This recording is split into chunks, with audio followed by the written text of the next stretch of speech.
తెలుగు రాష్ట్రాల్లో అతిపెద్ద lift manufacturer lifts ట్రై.com dealership కూడా ఇవ్వబడును.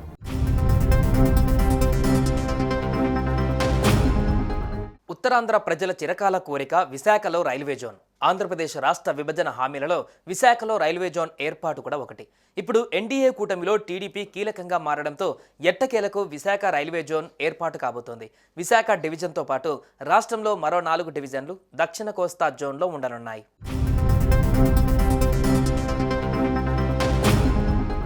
ఆంధ్రప్రదేశ్ పరిధిలోని రైల్వే వ్యవస్థలో కీలక మార్పులకు కేంద్ర ప్రభుత్వం శ్రీకారం చుట్టింది. రాష్ట్రానంతా కలుపుతూ కొత్తగా దక్షిణ కోస్తా రైల్వే జోన్కు గ్రీన్ సిగ్నల్ ఇచ్చింది. విశాఖ కేంద్రంగా జోన్ కార్యాలయం పనిచేస్తుందని కేంద్ర ప్రభుత్వం తెలిపింది. అనేక తర్జన భర్జనలు, చర్చలు, ఒత్తిళ్ల అనంతరం కొత్త జోన్ను ఏపీ కోసం ఏర్పాటు చేయాలని మోదీ ప్రభుత్వం నిర్ణయించింది. దీంతో ఎట్టకేలకు ఉత్తరాంధ్ర ప్రజల ఆకాంక్ష నెరవేరింది. కేంద్ర ప్రభుత్వం విశాఖపట్నం కేంద్రంగా దక్షిణ కోస్తా రైల్వే జోన్ ప్రకటించింది. విశాఖపట్నం ప్రధాన కేంద్రంగా విశాఖ రైల్వే జోన్ను 4 డివిజన్లు Visakhapatnam division, Vijayawada division, Guntur division, Guntakal division ఉంటాయి. ఈ మేరకు ఉత్తర్వులు సైతం జారీ చేసింది. వాల్తేరు రైల్వే డివిజన్ను కొనసాగిస్తూ విశాఖపట్నం డివిజన్గా పేరు మార్చుతూ రైల్వే బోర్డు అధికారికంగా ఉత్తర్వులు జారీ చేసింది. ఈ నిర్ణయం ఉత్తరాంధ్ర ప్రజల ఆకాంక్ష సాకారం చేయడంతో పాటు రైల్వే ఉద్యోగులలో సందేహాలకు తొలగించింది.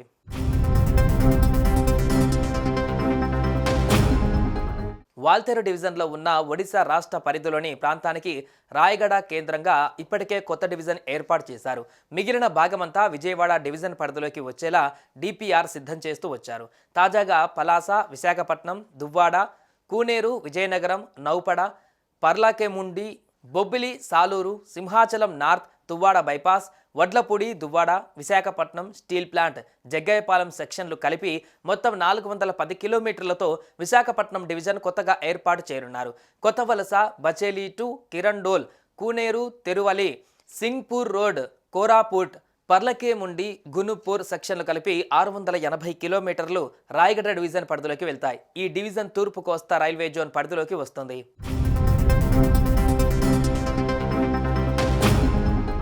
మొన్నటి వరకు విశాఖ కేంద్రంగా ఉండే దక్షిణ కోస్తా రైల్వే జోన్లో విజయవాడ, గుంటూరు, గుంతకల్లు డివిజన్లు మాత్రమే ఉంటాయని రైల్వే శాఖ పేర్కొంది. తాజాగా విశాఖపట్నం డివిజన్తో కలిపి 4 డివిజన్లు ఉంటాయి. సికింద్రాబాద్ కేంద్రంగా ఉన్న దక్షిణ మధ్య రైల్వే జోన్లో సికింద్రాబాద్, హైదరాబాద్, నాందేడ్ డివిజన్లు ఉంటాయి. తూర్పు కోస్తా రైల్వే జోన్లోకి కుర్దా రోడ్, సంబల్పూర్, రాయగడ డివిజన్లు ఉంటాయి.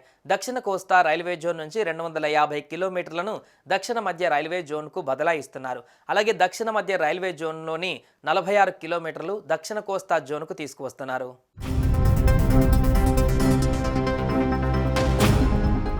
మొత్తంగా సౌత్ కోస్ట్ రైల్వే జోన్ను 410 కిలోమీటర్ల పరిధిలో ఏర్పాటు చేయబోతున్నారు. కొత్త ప్రత్యేక జోన్ ఏర్పాటుతో ఏపీలో రైల్వే సేవలు మరింత మెరుగుపడనున్నాయి. ప్రాంతీయ ప్రయాణికుల ప్రయోజనాలను దృష్టిలో పెట్టుకుని రవాణా వ్యవస్థను మరింత సమర్థవంతంగా తయారు చేయనున్నారు. ఇకపై రాష్ట్రంలో రైల్వేకు సంబంధించి ఎటువంటి అవసరాలు ఉన్నా సికింద్రాబాద్, భువనేశ్వర్లకు వెళ్లవలసిన అవసరం లేదు. విశాఖపట్నంలోనే పరిష్కారం లభించనుంది. ఉద్యోగ నియామకాలకు సంబంధించిన రైల్వే బోర్డు ఏర్పాటుకు కూడా ప్రయత్నాలు జరుగుతున్నట్లు తెలుస్తోంది.